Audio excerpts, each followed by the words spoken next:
One of the most controversial things you can do in the horse world is like get off your horse when something's going wrong, or God forbid, not get back on your horse after you fell off. People immediately say you need to get right back on. You're not going to get over your fear if you don't get right back on. So if you get off when something's going wrong, they say, well, you're teaching the horse a bad habit. You're teaching them to do something bad. You're letting them win.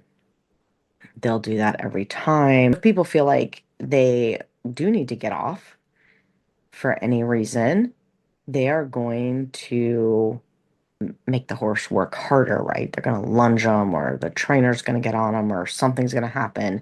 And it's going to be this punishment phase for the horse. And usually the horse has no idea why they're being punished. So this creates a problem. Because as we talked about last episode, horses remember how situations make them feel. We want to make the experience unpleasant so they learn a lesson. But that is totally backwards to the horse's thinking. So, what if ending a session in exhaustion, fear, actually makes your horse worse? Some of you may have noticed this when you've had an incident like this happen. Today, we're going to talk about why and what we can do instead to make everyone feel safe and happy and are ready to go next time.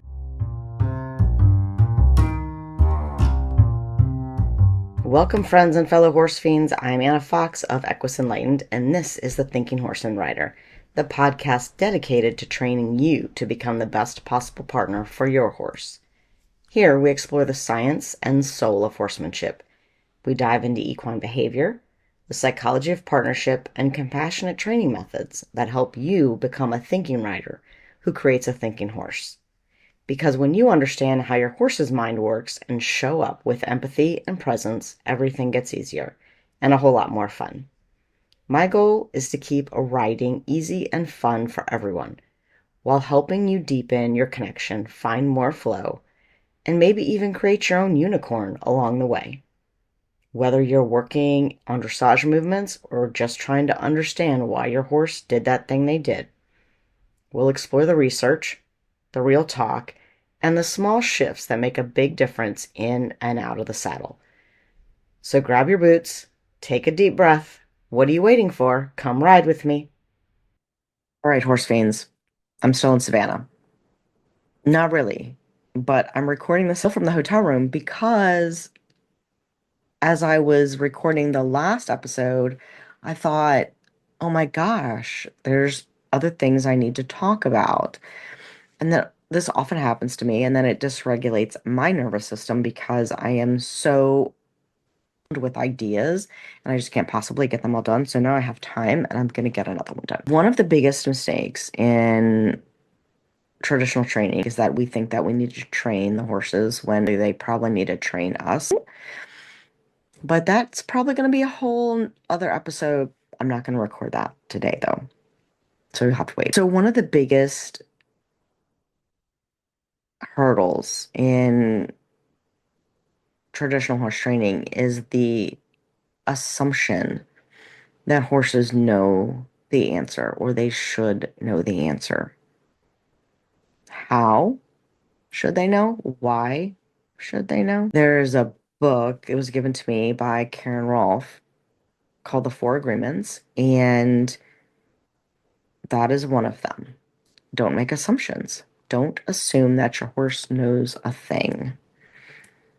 Same thing goes for people, right? Don't make assumptions about other people. Don't even make assumptions about the universe. With this assumption, many times our horses are just dysregulated for any number of reasons. Or maybe it's you that has the problem and you're just trying to figure out how to work through it with your horse. Because a horse or a human that is in survival mode is not plotting how to take over the empire.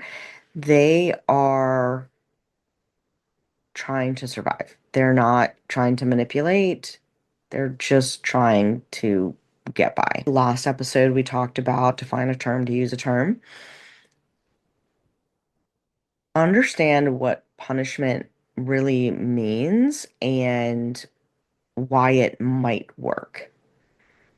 It will only work if a person, see, there I go, right away. I don't even assume that horses are capable of understanding punishment because it only works if the subject understands the question. It only works if they understand the consequence. And they have enough nervous system regulation to learn from said punishment. So if any of those things are missing, punishment is not going to work. Also, punishment in the long term, it's not a long-term solution. We know that from humans, from rats, probably from some monkey studies too. Whatever. We know that in mammals it doesn't work. Reward is always better than punishment, especially when we're talking about long-term results. So when you think about rewarding bad behavior in your horse because you've got off of them, just getting off your horse, I don't think that's enough of a reward. I think it is somewhat a reward for a horse because they're probably wondering why the heck we're riding them in the first place. But it's not enough of a reward to have them go, oh, let me continue whatever that behavior was I was just doing. But people are very emotional about this subject. They think that horses are making calculated business decisions. I think our horses do have a little more capacity for some domestic decision making than they are really given credit for in science right now, just because we don't have a way to measure them, but also they don't have the same capacity that humans have in that realm. So again, don't make the assumption that your horse knows the question, knows the answer to the question, would know of a consequence if they didn't get the question right. You're much safer to assume that your horse is reacting physiologically to something that has their nervous system dysregulated or your nervous system dysregulated.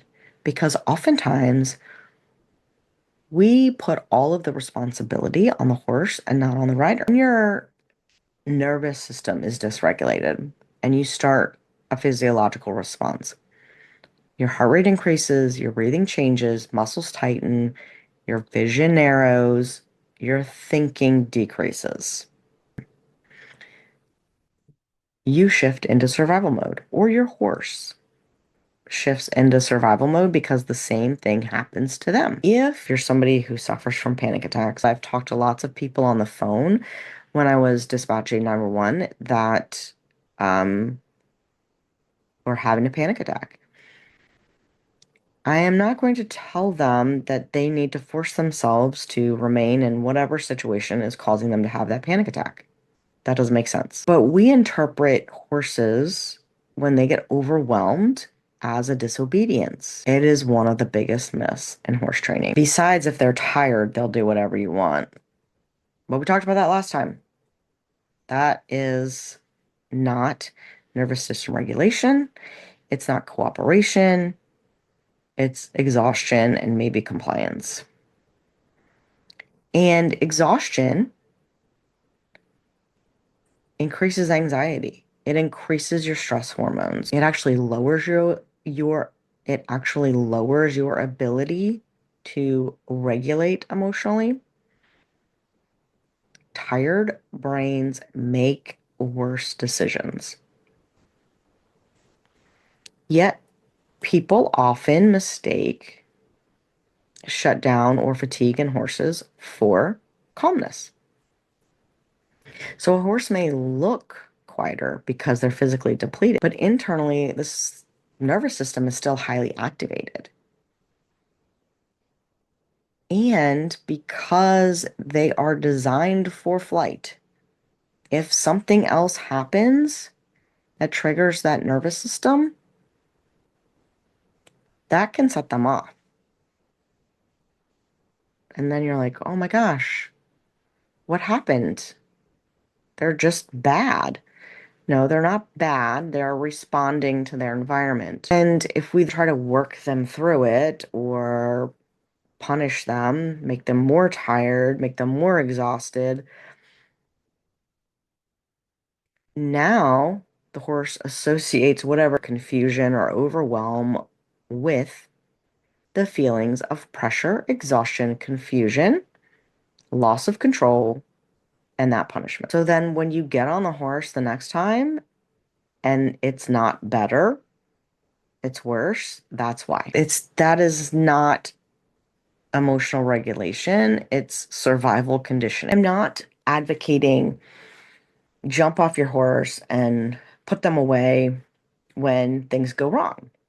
That doesn't send the right message either. But the goal is to teach horses and humans how to relax and how to work through problems, not how to ignore problems, not how to punish problems, certainly not how to make problems worse, which is what a lot of times is happening unknowingly. If you feel like you need to get off of your horse, or you're not even gonna get on your horse that day, that is not a failure. I want you to get that through your thick heads. That is not a failure. Number two, there are other things that you can do to make this playtime, right? Think of it as a game. Think of your time with your horse as fun, not pressure. There are things that you can do to make this session rewarding and education, and your horse be better the next time you get on, rather than be worse or have the same problem. Often we hear people talk about, oh, you need to be the leader. You need to show the horse who's boss. Well, a boss and a leader are not the same thing.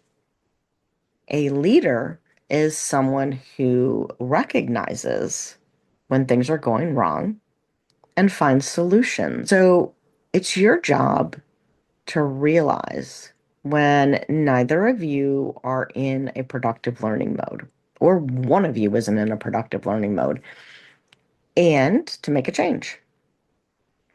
If that means getting off of your horse or not getting onto your horse that day, that's totally fine.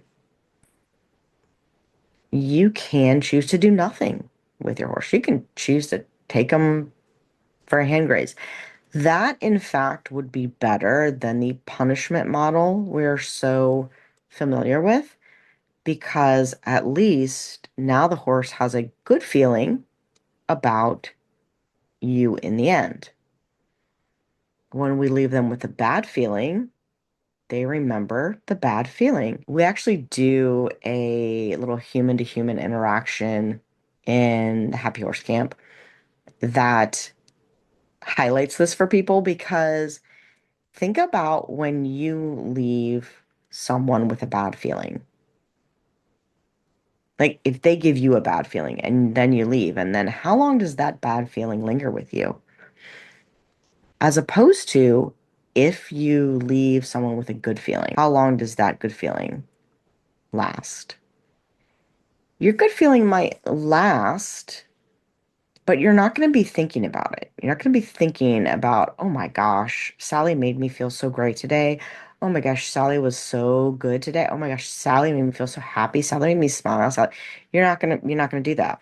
It's not gonna happen.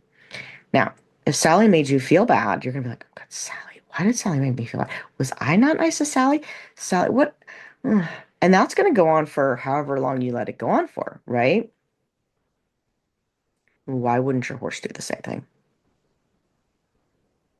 They are capable of emotions. So why wouldn't they do the same thing. They may not do it to the degree, but when they see Sally again, they are going to remember that Sally did not give them a happy feeling. It's really an interesting paradox because most of us think that the more control we have, the safer we are. And that is not true. When horses feel like they have more control of their environment, when they feel like someone is listening to them, when they feel like humans are not trying to dominate all the moments of uncertainty in our human world for them, they can think, they can reason through things. They have some clarity. They can trust their human. There's predictability there. That allows for regulation of the nervous system and for communication. If you can teach your horse that in these moments of dysregulation, in moments of trying times, whatever you want to call them, that they can trust you, the horse is going to become more and more rideable over time. If they feel like they can't trust you, you're going to punish them, or you're going to hand them off to somebody who's going to punish them, or any other number of bad things is going to happen, they are not going to become more compliant magically. What can we do then to make our horse have a happy experience? We can do the reflex to relax that we talked about last week. We can do some groundwork that is positive and allows the horse to do something maybe that they like to do. If you've done groundwork with them before and you know that there's something that they like, a trick that they like to do, if you feel the need to really teach them something, then think about what you were doing when this dysregulation started. And then think about what is the very basic thing that you need to perform whatever you were trying to do. Let's say it was a canter depart and you tried to canter and the horse bucked and you got bucked off. And now you don't want to get back on.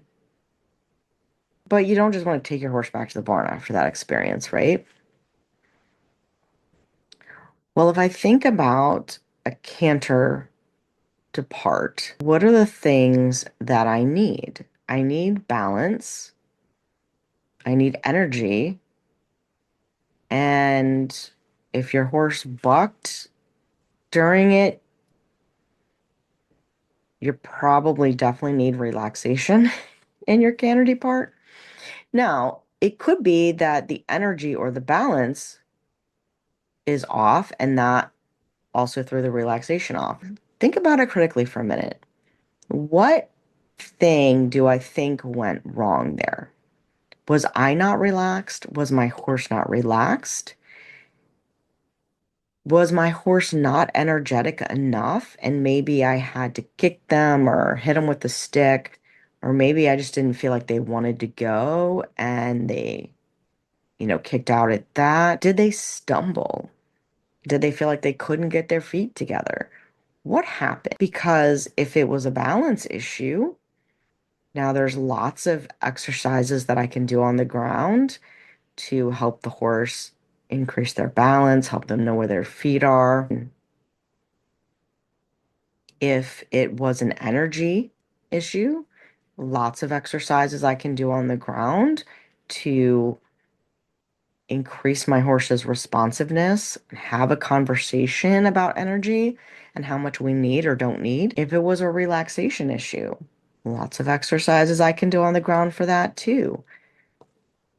The reflex to relax, we talked about in last episode, rhythmic relaxation, which is basically the reflex to relax in motion. That's really one of my favorites. The others to me feel more technical, but if I have a horse that's dysregulated, if I am dysregulated something happened that's caused us both to now be nervous. This is a wonderful exercise to get into and end on a really good note. You're basically going back to your reflex to relax. Hopefully, you've gotten your horse to the point where when you start to raise your hand, your horse is like, yes, we're returning to relaxation mode. So what you're going to do is you're just going to do that while you're walking with your horse. Now, interestingly, a lot of horses in the beginning are not taught to walk while they're humans doing something like that. So that may be something that you need to visit. I recommend that you do that after you teach the reflex to relax. And that way, this is available to you when something happens and you're not trying to teach it like that's a bad time to teach something new, right? This is also true when you think about human anxiety, nervous system dysregulation issues. If, for instance, you suffer from panic attacks, the time to learn a breathing technique is not in the middle of the panic attack. You need to train yourself to do that ahead of time. Same thing with our horses. We need to teach them things ahead of time so that when we need them, they're there. Teach your horse to walk along while you have your hand there on their neck. And then you just ask them, can you relax? Now, you can also do just like we did in the beginning of reflex to relax. If they don't relax at the hand pressure, you can use a little bit of the halter pressure. And if they stop, you just have them walk on again. When they release, they will get into that rhythm. It's really great if you can also get into a rhythm. A Jedi mind trick, a little feel on the halter, release, walk again, Jedi mind trick, a little feel on the halter, go again. The more rhythmic you can be, the better it's going to work.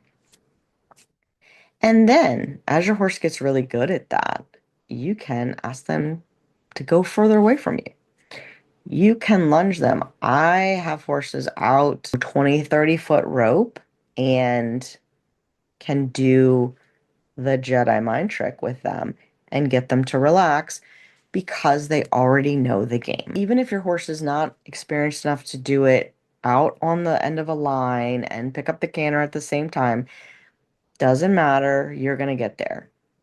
But you can work on where you are with these exercises and then go, okay, this is how I can advance this exercise for when I need to use it or when I want to use it again in the future.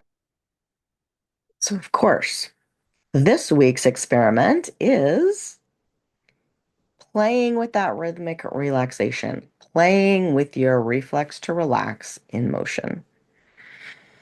Sometimes the bravest thing a rider can do is stop trying to win in a moment. Not every situation requires escalation. Not every fearful reaction, no fearful reaction warrants punishment. It's not effective. It's going to be detrimental. Not every dismount or unmounted session is a failure. Sometimes the real work is helping a horse or a human come back to a regulated state and leave feeling good.